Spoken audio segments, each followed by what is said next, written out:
Welcome to the show. It's time to raise the bar for leaders and dreamers who know they'll go far. We're talking confidence, growth, and bold moves that stick. No fluff, just fire. I'm talking real change, real quick. So grab your goals and a little caffeine. Let's build the life you've seen in your dreams. This ain't just a podcast, it's fuel for your spark. Strap in, you're listening to Raise Your Own Bar. Hello, everyone, and thanks so much for tuning in to the Raise Your Own Bar podcast. My name is Tamara Bucky, and I'm so excited for today's guest. This is a person that I've known all the way back since high school, Mr. Justin Allen. Justin is a salesperson. He has done training and leadership development all over the country, and he has the wonderful experience of raising 3 boys. So you can imagine the stories of his everyday life. Justin, welcome to the show. How are you? Welcome. How are you doing? Everything well for you? Yes, everything is great. It's a beautiful day here in Huntsville, Alabama, and I'm excited to dive in and just get to know a little bit different side of you that maybe we haven't had a chance to talk about before. Yes, this will be great to just talk because every time I see you on the TikTok videos, you're all over the place, and I love it with great aspects and content. Well, thank you so much. Yeah, I just love. I do really enjoy creating, and that's something that drives me at my core is to create. What drives you? People. I love people. It doesn't matter who you are, what you do, where you came from, background, anything, positive or negative. I love just helping people and making them kind of discover what that good is inside of them that they may not know about. I love that, and I can't agree more. There is good in everyone. Everyone is complex. We like to paint people with these broad brushes, like, oh, that's a good guy, or oh, that's a bad guy, but it's actually a combination. And if you can dig out and maybe not dig out, but shine a light on the good that you see, people might embrace the good side. They might do more of that. Yes, 100%. I agree. So you've got a lot on your plate, and you've got a lot of challenges that you're facing in life. Tell me what you've got going on in your life these days. Yeah, so I'll just start with a quick situation. What happened to me in 2020? Right before that, I was living the life, living in Cleveland, Ohio, and I was a trainer for Sprint and T-Mobile through the merger, and traveling to all kinds of cities, which was such a blessing. It was amazing to see. I know you have been all over too, so you definitely know that aspect. I was home. We had just moved into a house for a week, and what happened is I was preheating the oven for the boys, and the way it was wired, the stove itself, there's a little faceplate which shows your clock, your temperature, all that stuff. The 220, which 220 kills people, volts, was wired to that. I went up and I grabbed the little faceplate that kind of fell in the brackets, and 220 went through my left side of my body, messed up my brain, and bounced all around before exiting this finger here, this good old middle finger. And it changed. It changed a lot. You talk about ups and downs, feeling of worthlessness, hopelessness. That happened because like I said, I was traveling all over the United States. I was doing things to help people, and I could barely get off the couch at that point because neurologically I had quite a bit of damage. The thing that hurt the most about that was the whole family was there. So my wife, the boys, they all saw it, our friend. And it was such a rare occurrence that this is Cleveland, this was North Olmsted. Even the fire department didn't have any training for it. I saw it a year later because when you get electrocuted, you die. That's it. So they didn't have a code in the hospital for it. So they did electrocution with a traumatic brain injury. So that's what happened. Could I sue anyone? Sure, if I would have kept the oven, but who would have kept the oven after that accident, Right. So the gist of that is I went downhill. It was 3 days later. They let our whole department know that if there was a trainer in the United States in that area with T-Mobile, then you were kicked out. So I got severance. That was a blessing. I had medical insurance, but the job that that was my heart, that I felt like I truly had my calling, was gone. Uh, Mm. Not only that, I'm on disability now because when it comes to cognitive thinking or doing things even as simple as putting a puzzle together, my brain just kind of crumbles. You see me, we talk right now, you would never know it. For those first, I'd say 3 years, I was down. I just felt like, who cares, about anything. And it took a little bit, and here I am now, and I talk to everybody. So it's funny because when I go out in public, I'll give you CBS, for example. If you see me, I'm going to say hi to you because, like we said in the beginning, I want to see what you have to say, or maybe how your day's gone, or whatever, because there's that light. It's just exciting to get it. This is my second chance, really, because I shouldn't be here, literally. Mm. And I'm so fascinated at people and what's inside of them or the good in them. But that's what I've had to deal with. Lots of Cleveland Clinic. Thank you, Cleveland Clinic. They are amazing. Doctor visits and whatnot to get to this point. Um, so no working. I've tried. I couldn't. I really can't find the right fit. Um, but that's kind of where I am. So it's put me in a position to be with my three boys, which you discussed. One is now 18, which is a whole new ball game. He's autistic. My middle child is nonverbal autistic, so he just repeats things obviously that are not appropriate that he hears from his tablet. But you chuckle every time. You can't be upset with it. And then a very young 7-year-old that is the mouthiest kid I've ever met. But hey, I feel like God put him on this earth to take care of the other two because he has, no disabilities or no things going on. But thankfully, I'm here and I'm always accessible for these three boys, um, to help them with whatever they need, or for the other two to fight their battles because they can't speak, they can't do, like others. Um, so that's what I've been doing. That's kind of the past, kind of wrapped up. Wow, that is a lot that's a lot to unpack. The changes that have you've had to make in your life, the adjustments that your family has had to make, with the loss of your ability to have the career that you had, that you were so passionate about. Um, how has that shift been for everyone? My wife Amanda she is 5 foot. She is the most wonderful thing that I could have met. Well, I think 11 years ago. I'll probably get bashed because I'm wrong, but I think it was 11. She's been there for me when, my heart and soul, my dad passed away. And that's tough on any individual. And just being there for me because there will be instances where I'll just be standing there as normal as I am now. And then my body will mimic a stroke or Mm. and, scares the hell out of her. She don't know what to do. Kids don't know what to do. So, but she's been incredible. She's amazing, and that also has been something that I've learned. When it comes to human beings, that they do. I used to think that every single person is selfish in their own way, which we may be, but she's put in a lot of work to help me get to the point that I am right now, and get these boys in the right direction and help her with all of her everyday stuff. But yeah. I think there is something inherently selfish about humanity, and it's driven by survival. But for us to proactively overcome those feelings of selfishness takes a lot of work.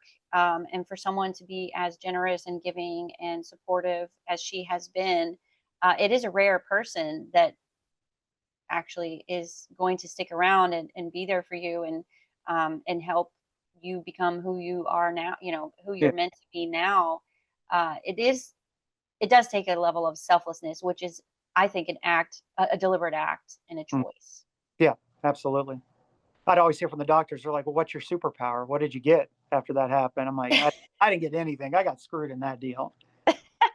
But I think that's comical, and it's to a point where you can joke, you can laugh about it, it's fine. And like it's a part of me now. Like I completely understand. But I believe it also made me a better person to to want to help others, because in some of the things that I've done, with especially youth. I've been working with a lot of youth right now. I created a flag football team last year, our league, I'm sorry, and we had several schools, come help out. I don't get anything for it. I don't want anything for it, but teaching like young kids, which is new for me, and getting through to them, hopefully, it was just it melts my heart, because once again, it's helping them discover something that they might have inside.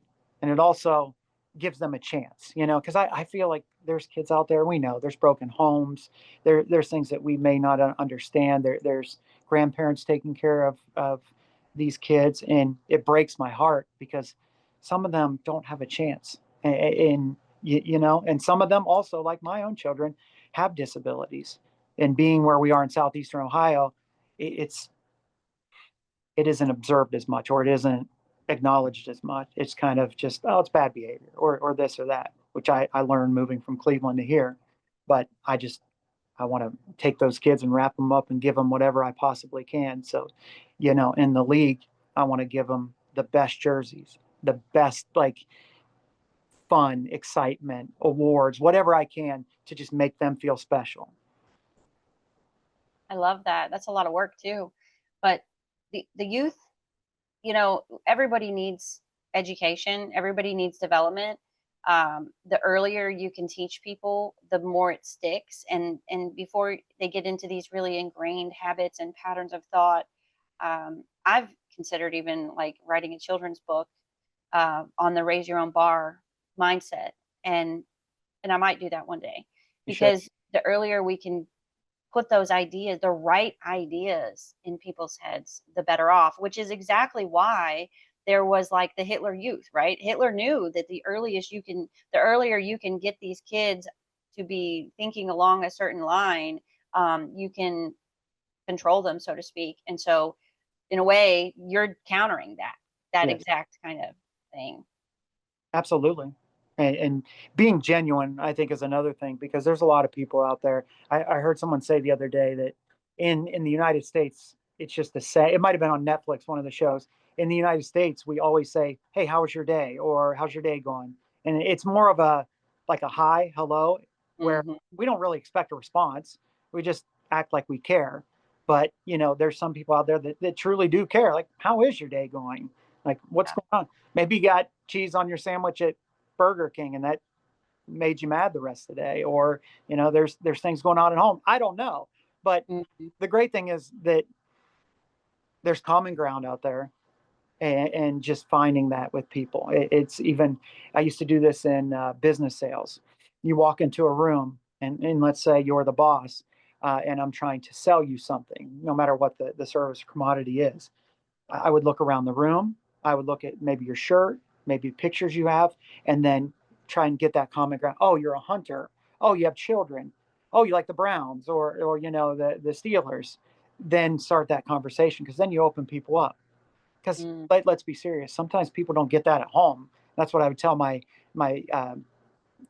classes for Sprint is, just talking to someone might be more than they get at home. Their kids might not even talk to them.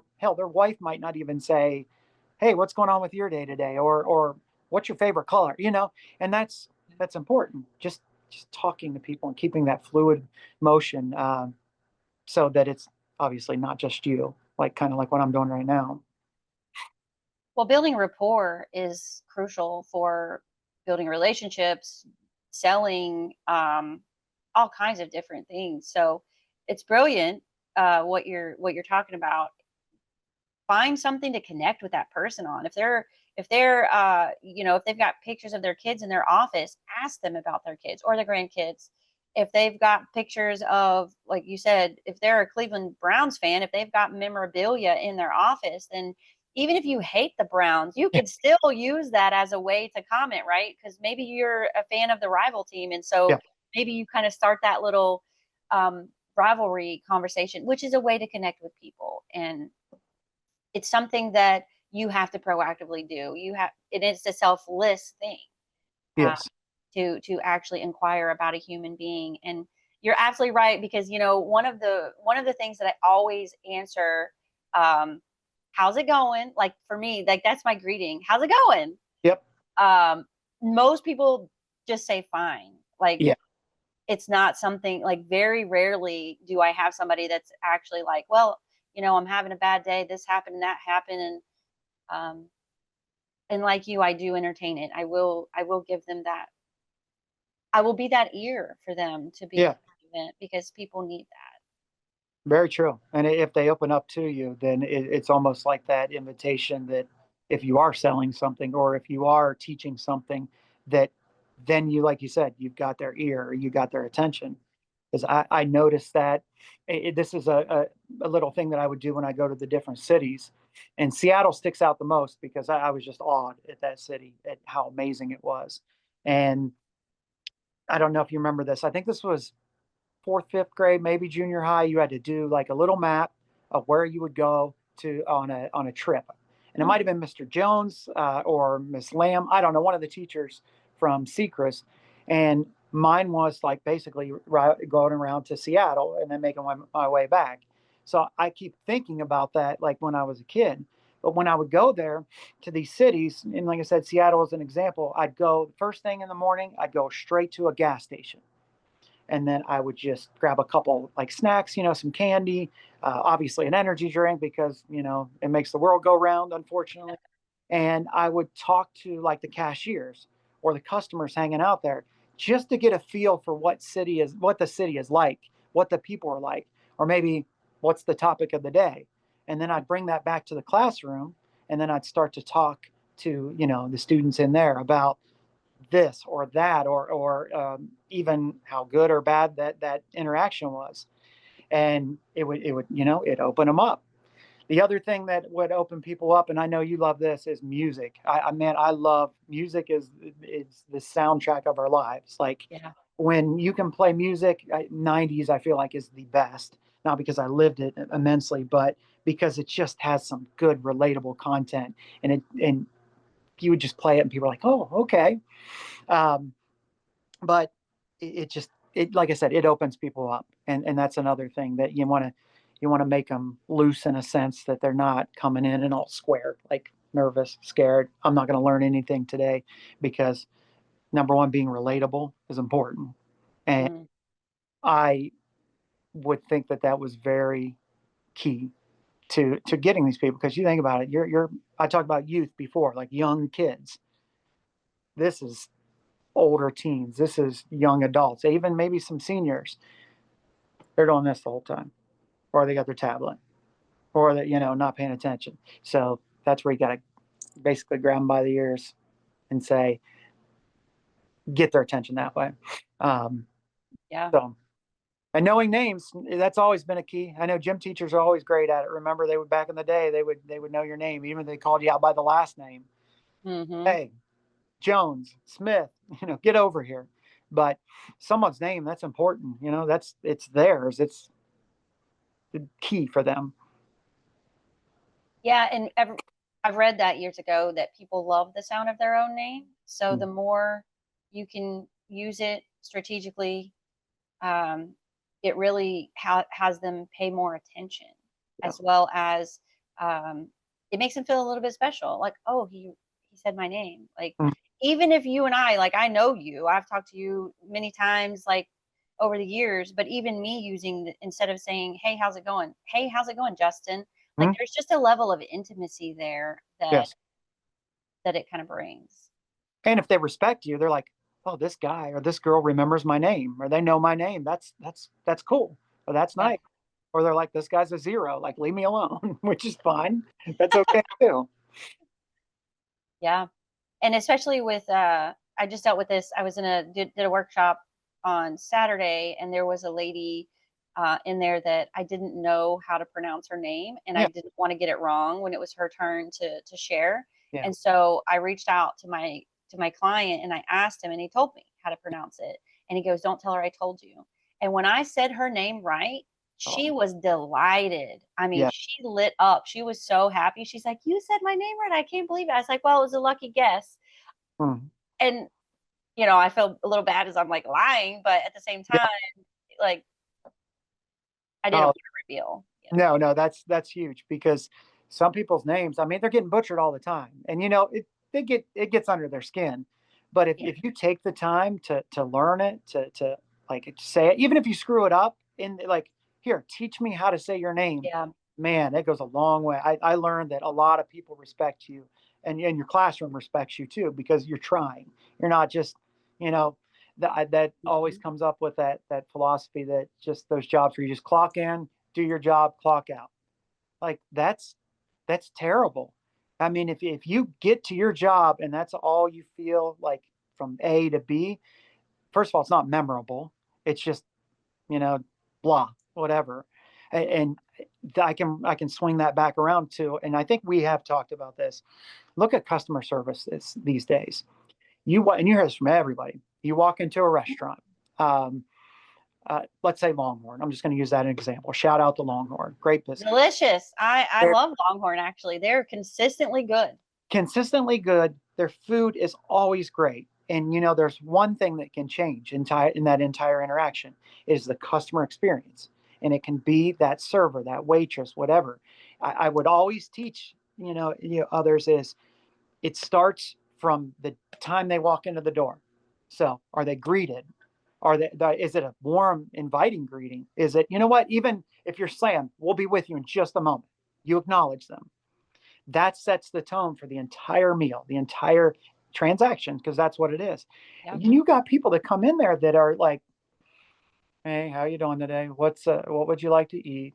Okay, Or great. they don't even look at you. They don't- They're like looking down and maybe even on their phone and they're like, "Hello, welcome to Longhorn." Yeah. Yeah, and then as a human being, I feel bad because you want to give them the 20%, 22%. If you're a rock star, you're going to get whatever.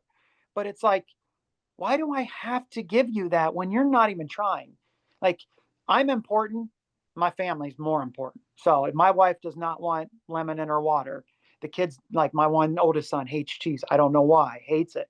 But you put cheese on his burger. The other ones, chicken tenders and fries. One wants ketchup, one wants ranch. Those are things that, like, that's your job. And you're not banking off, I don't know what it is now, $2.10 or 13 cents. Yeah. Like, you want the tip. That's your livelihood. So why wouldn't you bring it every day like it's a Disney World experience? Like, and I asked the kids, I call them kids, but the people in the class, does Mickey Mouse have a bad day at Disney World? Does Pluto? Because if they do, man, the whole thing falls apart. Like, they have got to be A+ service nonstop. So why can't we bring that to whatever job that we have to make things better?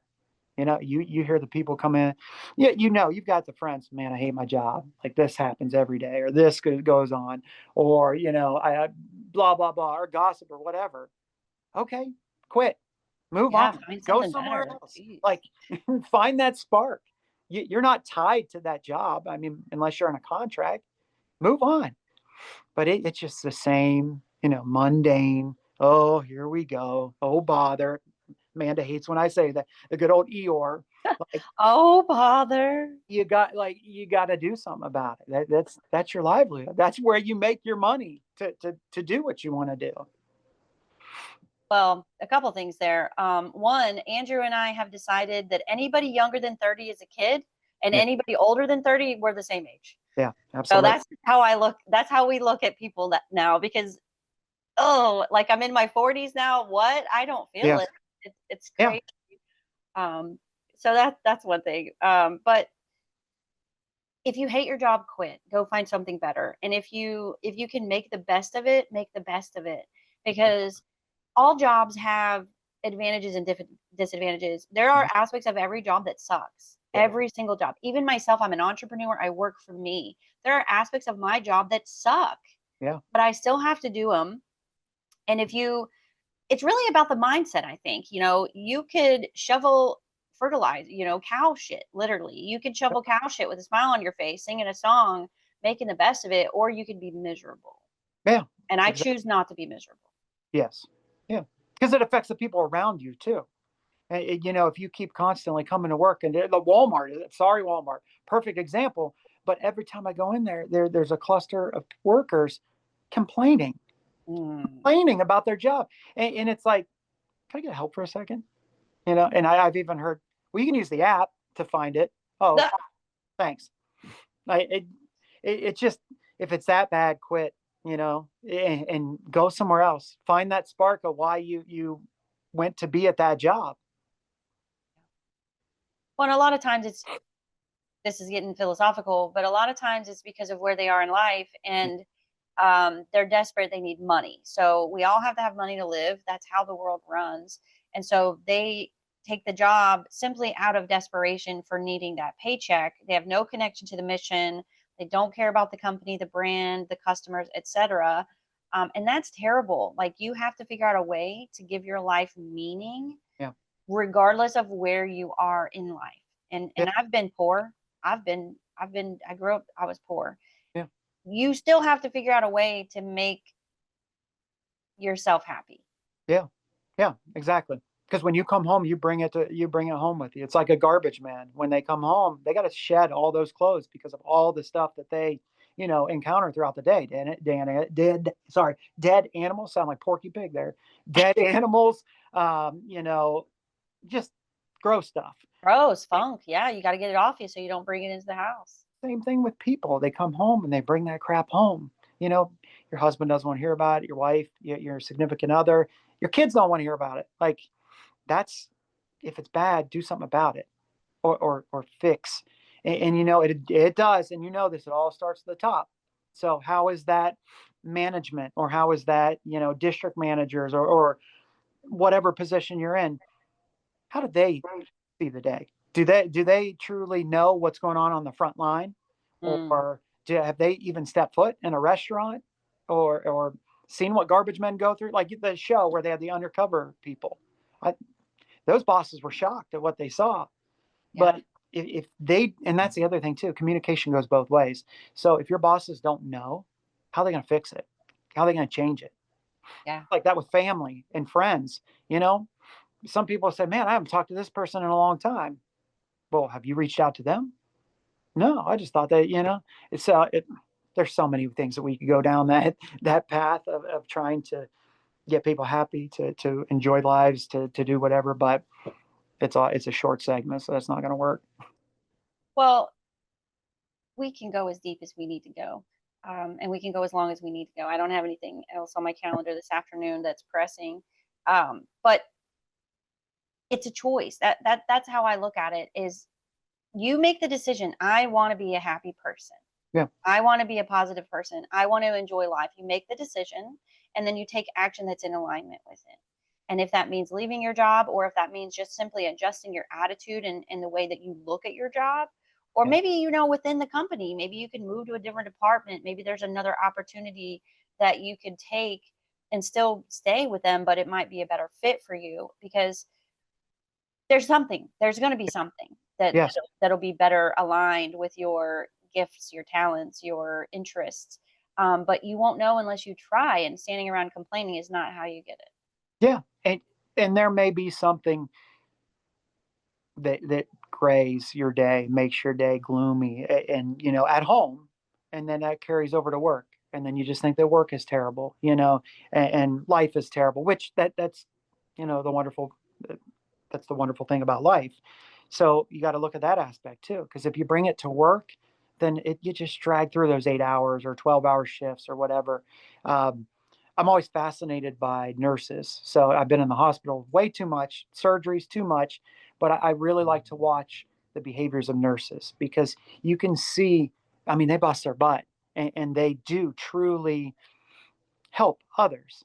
But some of that has got to get so old. Some of that has just got to get so ridiculous. And I feel for them.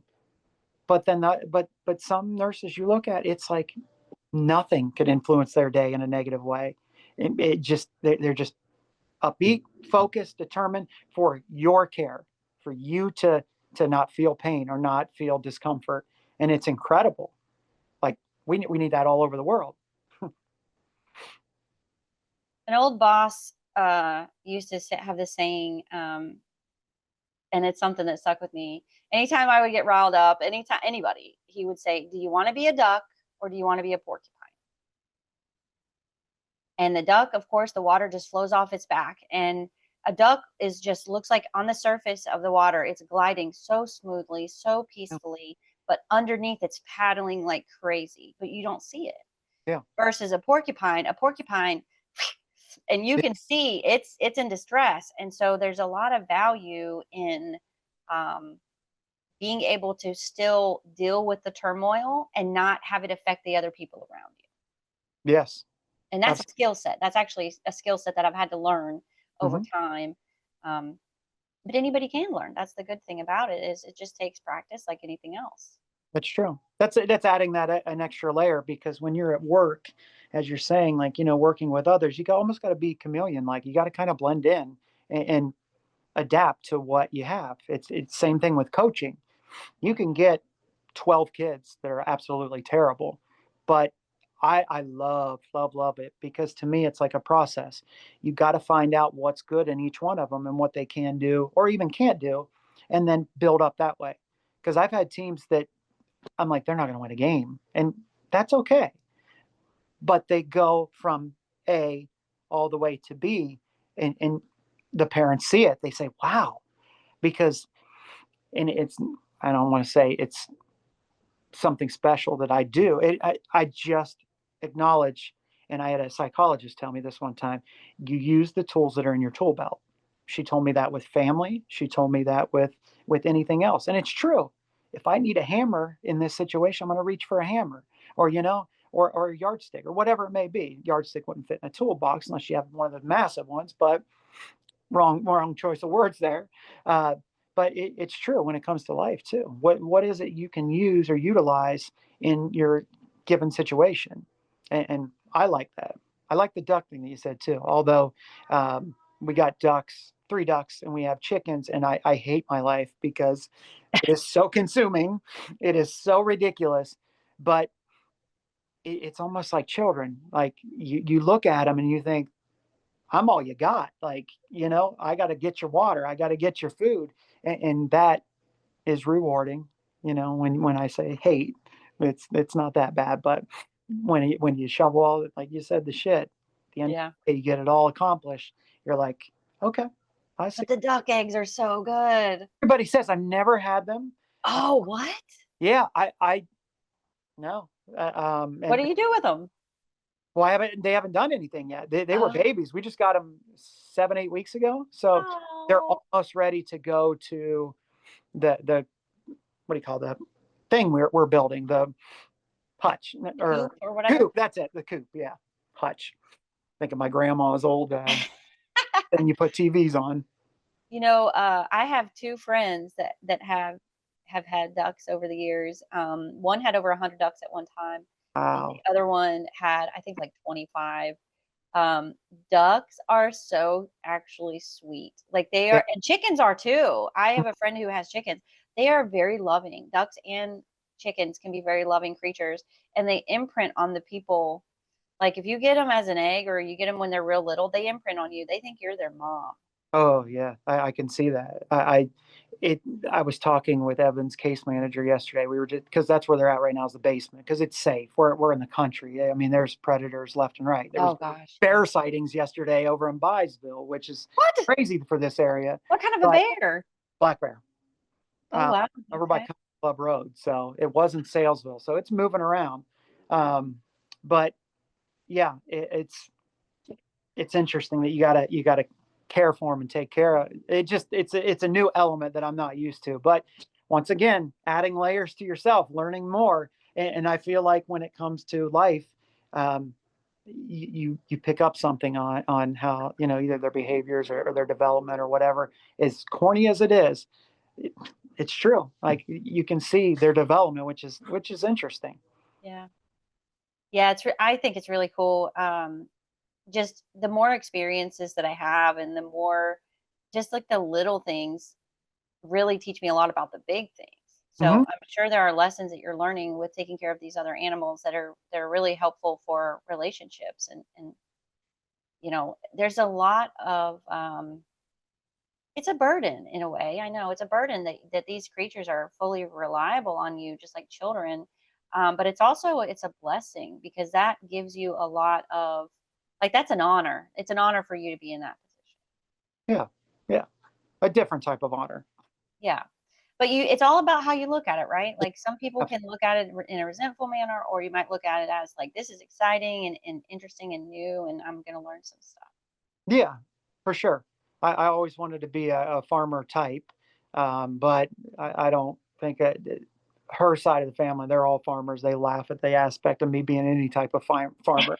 But hey, listen, got to learn somewhere. You got to do it somehow. I'm with it though. Like me and Andrew have been talking about we're gonna buy a plot of land in the country and we're gonna start a farm. And we live right in the city, so we can only do so much. But I do as much as I can. Like I've got a robust garden. I grow as many things as I possibly can. Like I've already got potatoes, tomatoes, Nice. beans, peppers, like onions. Like it's so nice to just like, oh, what am I going to make for dinner? Oh, you know what I need? I need an onion. Let me just go pull Yeah, one out of my garden. It's absolutely. it's really cool. It's so much work though. It really is. But it's actually like fun for me. Like the manual labor that I do in my garden is backbreaking at times, Oh but yeah, it's so rewarding because of like when I tell you the peaches I grow are the best peaches you'll ever put in your mouth, I'm not lying. Like they are so good. I bet. I never thought about peaches. Peaches would be neat. We just Yeah. got to get fruit to come in right here. It's just we did this last year, no luck.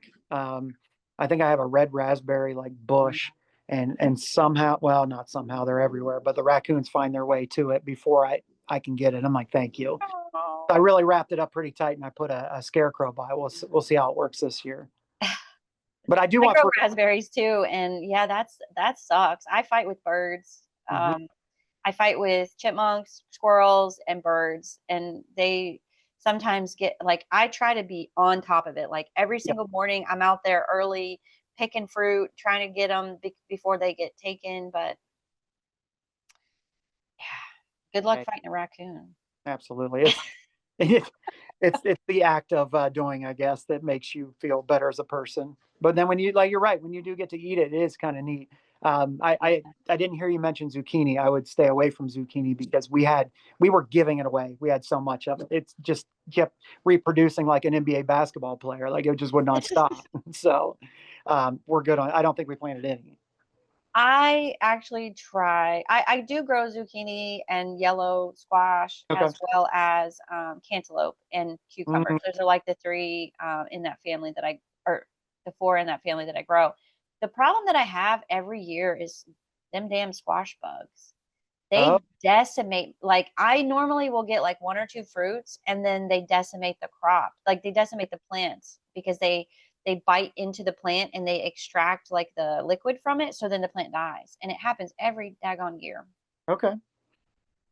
I don't know if you deal with that when you did grow zucchini, if you had a No, problem, but no, it came in and it was ridiculous. Like, I mean, it was just everywhere. Every time we're taking it off. And I was taking it to the flag football practices, like, here, take it. Anybody like zucchini? That was like a question to be on the team. And they're like, yeah, yeah, okay, great, you're on the team. No, I'm kidding. We just gave it away like nonstop because I don't really have a taste for it. I don't know. oh, I love zucchini. Yeah, no, I'll eat it every day. And you can do so much with You could do a zucchini. ton with it. Absolutely. I'm jealous. I'm really jealous. I'm not gonna lie. And God bless you on the potatoes because I thought that was too much work. Really? Yeah, it was like I didn't realize this is what you had to do. You had to dig them up, and then like I forgot where I planted some of them, so I'm just digging up the row, like checking, and I'm like, this is too much. But they were good, like you said. It was very rewarding when you ate them, and you're like, those are my potatoes. I did this. Yeah. So I've actually gotten really lazy with my gardening, but that's just because I've been doing it so long. I've kind of learned what I can get away with. Yeah. I use the same raised bed for potatoes. Okay. I rotate things like every 2 or 3 years, like you're supposed to. But like I have one bed that's dedicated. That's the potato bed for the year.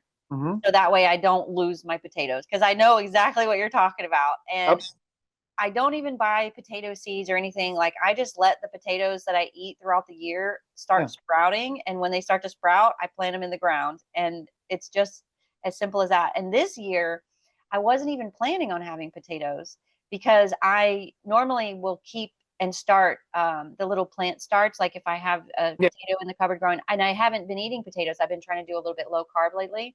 Mhm. And so I was like, I'm not even going to bother with potatoes this year. How about I have volunteer potatoes out there because apparently I left some in the ground and now they've started sprouting. So I've got like 6 plants Wow. that I didn't Okay. even plant. I, that's amazing.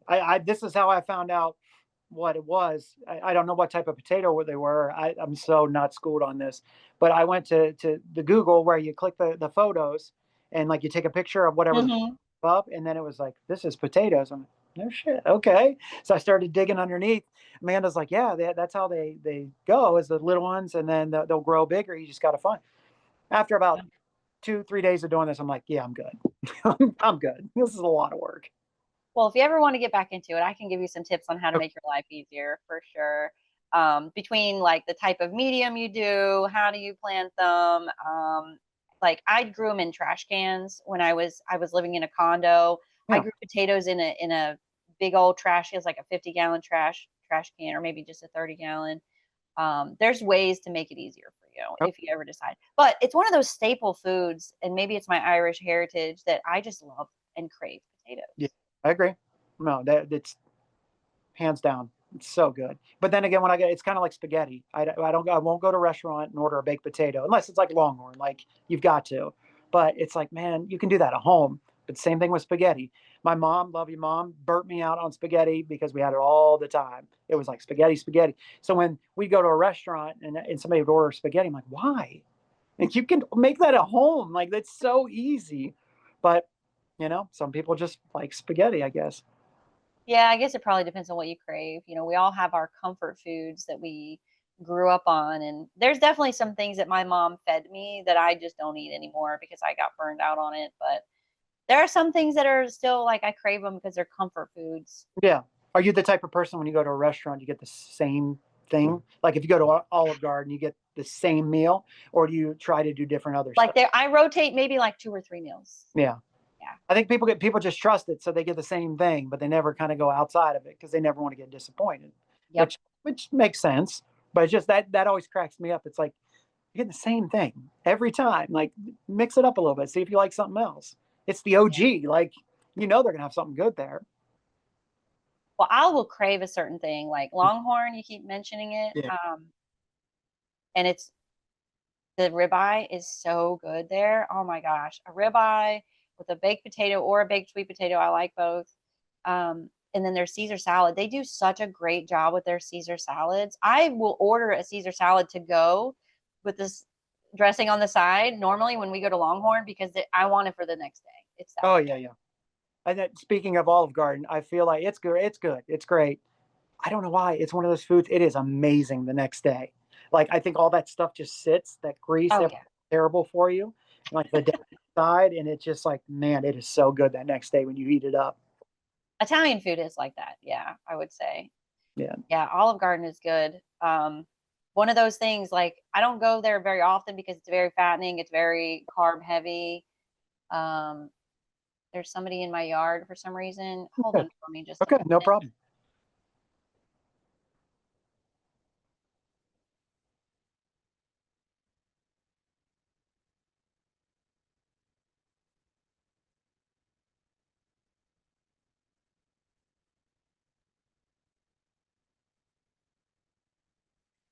I don't know what that was all about. That guy just walked up onto my porch, didn't have anything in his hand, and then turned around. But you know what? I have a no soliciting sign, so maybe he saw my sign and actually respected it. Which kudos to him because how many people just All completely right. overlook that sign? Ugh.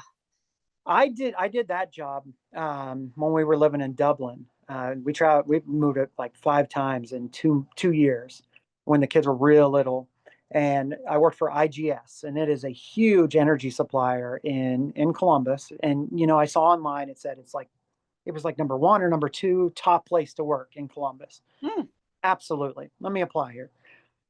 So I got the job as a person knocking on doors. Well, when you follow the people and you shadow the others, you get people that I swear you have no soul if you do that job because Mm. it's scary walking up to somebody's house. Like that is their house. And then you knock on their door and you're selling something. And everybody's apprehensive about it because it's like, just like you said, somebody's in my yard. Like, what are you doing? What are you selling me?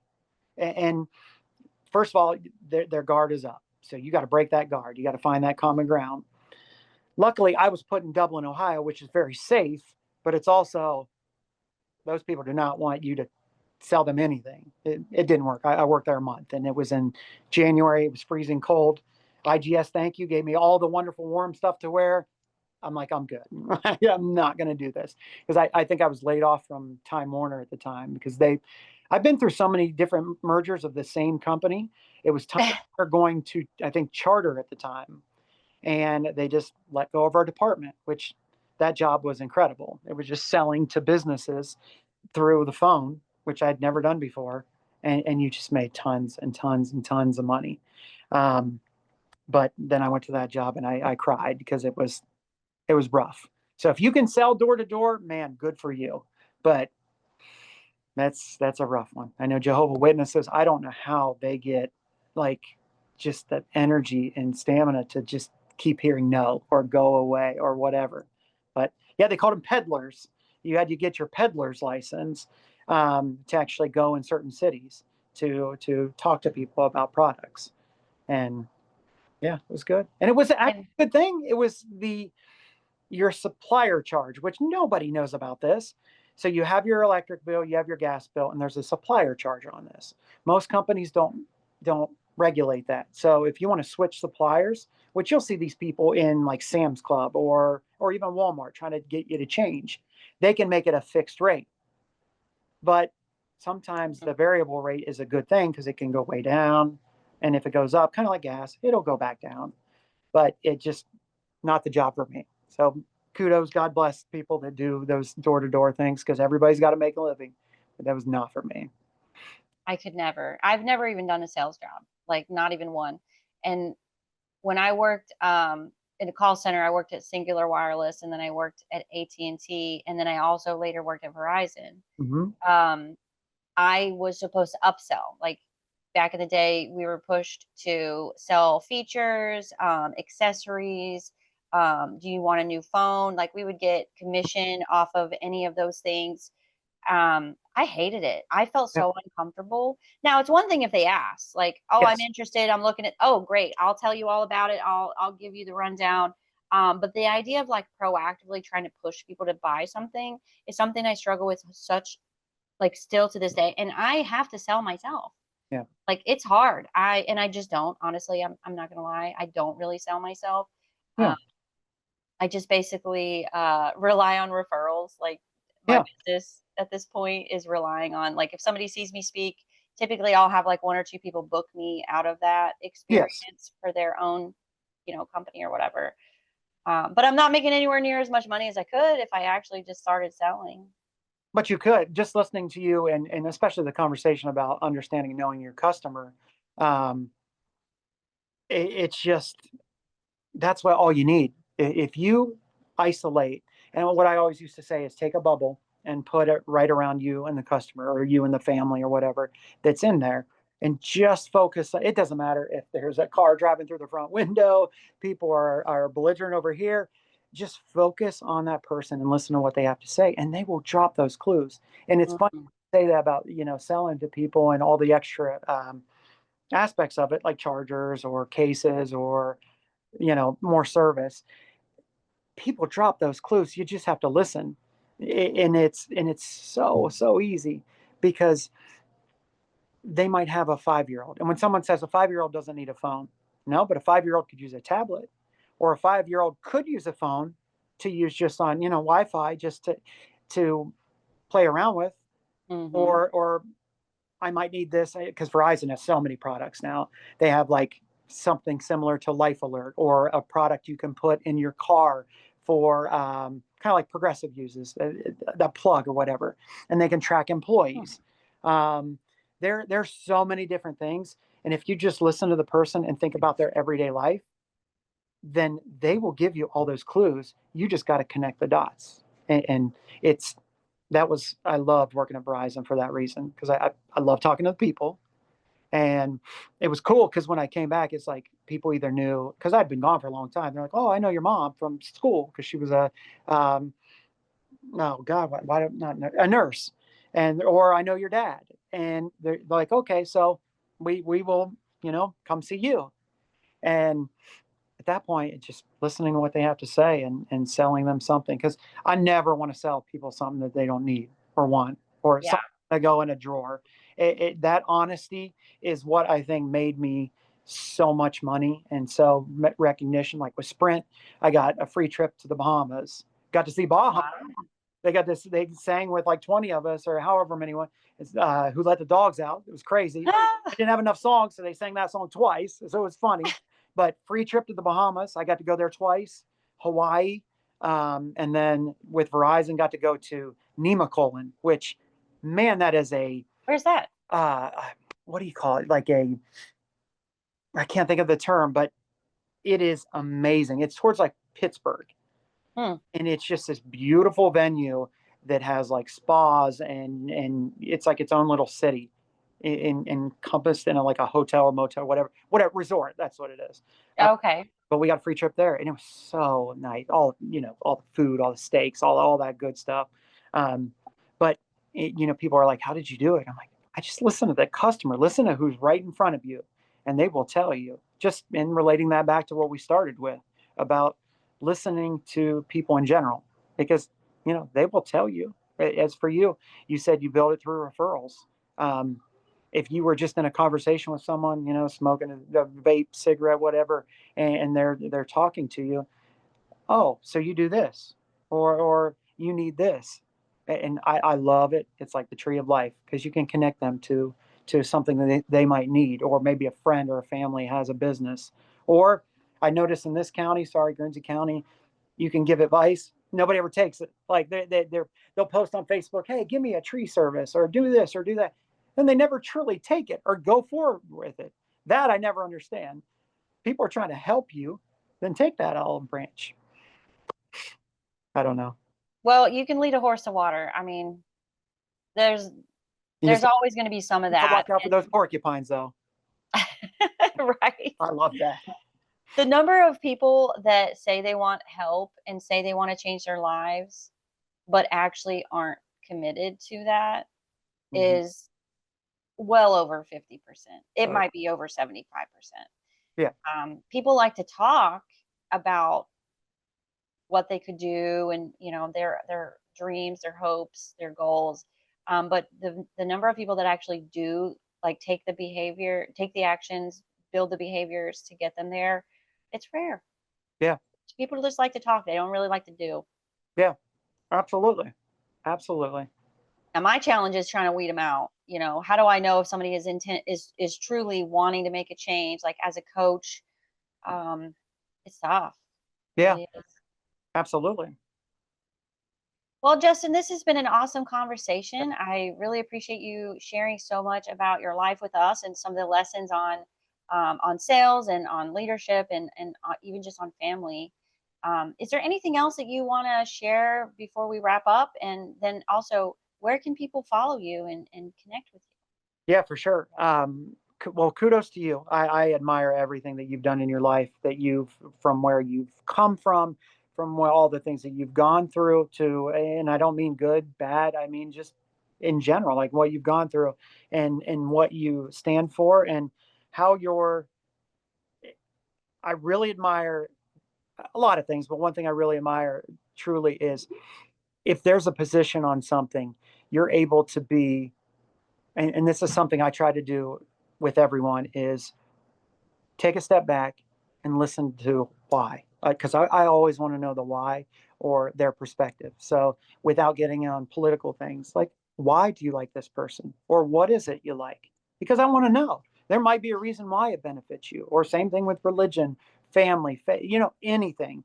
And I respect that on other people, and I love that you're not on one side of the fence. You're sitting up there with your feet, your pants rolled up, feet dangling in there, just chilling and just taking it all in. And to you, that is a very amazing quality and characteristic. So kudos to you, and praises on just how great and far you've come.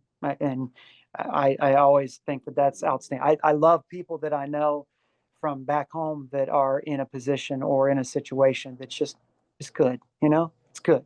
They can sit back, they can smile. Is it the end all be all? Maybe not, but it's good. It's not terrible. And to those people that are having the terrible, reach out to me, man. I will try and help you the best I can, because we all have our lows and we have our lows.